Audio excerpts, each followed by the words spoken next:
அனைவருக்கும் வணக்கம்.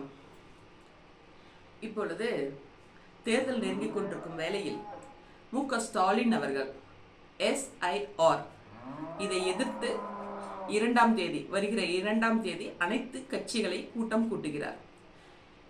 எனக்கு ஒன்றும் புரியவில்லை. மக்கள் எல்லாரும் முட்டாள் என்று நினைத்துக் கொண்டிருக்கிறாரா ஸ்டாலின் என்று தெரியவில்லை. 2017 இதே ஸ்பெஷல் இன்வெஸ்டிகேஷன் ரிசர்ச் வேணும்னு சொல்லி போராட்டம் பண்ணவர் திரு மு.க. ஸ்டாலின் அவர்கள், நம்மளுடைய முதலமைச்சர் அவர்கள். ஓகேங்களா?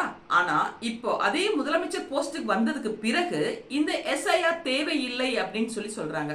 ஃபர்ஸ்ட் SIRனா என்ன அப்படின்னு கேட்டீங்கன்னா, வாக்காளர் பட்டியல் சரிபார்ப்பது அப்படின்னு அர்த்தம்.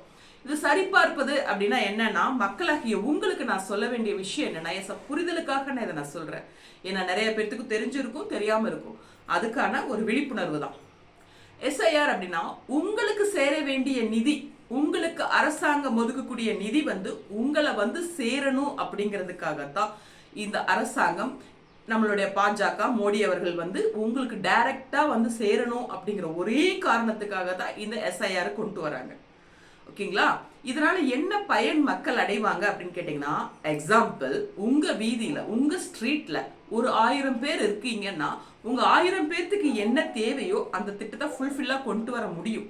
அதுவே நமது அரசாங்கத்துல செத்து போனவங்களுக்கும், வீட்டை காலி பண்ணிட்டு போனவனுக்கும், இல்ல ஊருட்டு ஓடி போனவனுக்கும், இல்ல வெளிநாட்டுல போய் செட்டில் ஆனவனுக்கும் எல்லாத்துக்கும் சேர்த்து ஓட்டர் ஐடி தயாரிச்சு வச்சுக்கிட்டு அவனுக்கு வரக்கூடிய ஃபண்டையும் இவங்க எடுத்துக்கிட்டு இந்த மாதிரி எல்லாம் பண்றதுனால மக்களுக்கு என்ன பயன்? இதுல இருந்துதான் சரிபார்ப்பு வேணும் அப்படிங்கிறதுக்காகத்தான் கேட்டுட்டு இருக்கிறாங்க. அதை தான் நம்ம சரி பார்க்கறாங்க. தேர்தல் ஆணையம் அதற்கான முயற்சி எடுத்துக்கிட்டு இருக்குது. நம்ம பாஜக மோடி அவர்களும் அதுக்கான முயற்சி எடுத்துக்கிட்டு இருக்கிறாங்க. இதுல என்ன தவறு? எதற்காக அனைத்து கட்சிகளையும் கூட்டணும்? எதுக்கு அனைத்து கட்சியை கூட்டணும்னே முதலமைச்சருக்கு மக்கள் நாங்க சொல்லி கொடுக்கணுமா என்ன? அந்த அளவுக்கு முட்டாள் முதலமைச்சரையை நம்ம தேர்ந்தெடுத்து வச்சிருக்கிறோம். மக்கள் நீங்க சிந்திக்கணும். என்ன காரணம்னா, அனைத்து கட்சியை எதுக்கு கூட்டணும்? நான் இங்க ஒரு டேம் கட்ட போறேன், அதுக்கு எல்லாரும் வாங்க. நான் இந்த மக்களுக்கு இந்த சேவையை செய்ய போறேன், இத்தனை காலேஜ் கட்ட போறேன், அதுக்கு எல்லாரும் வாங்க.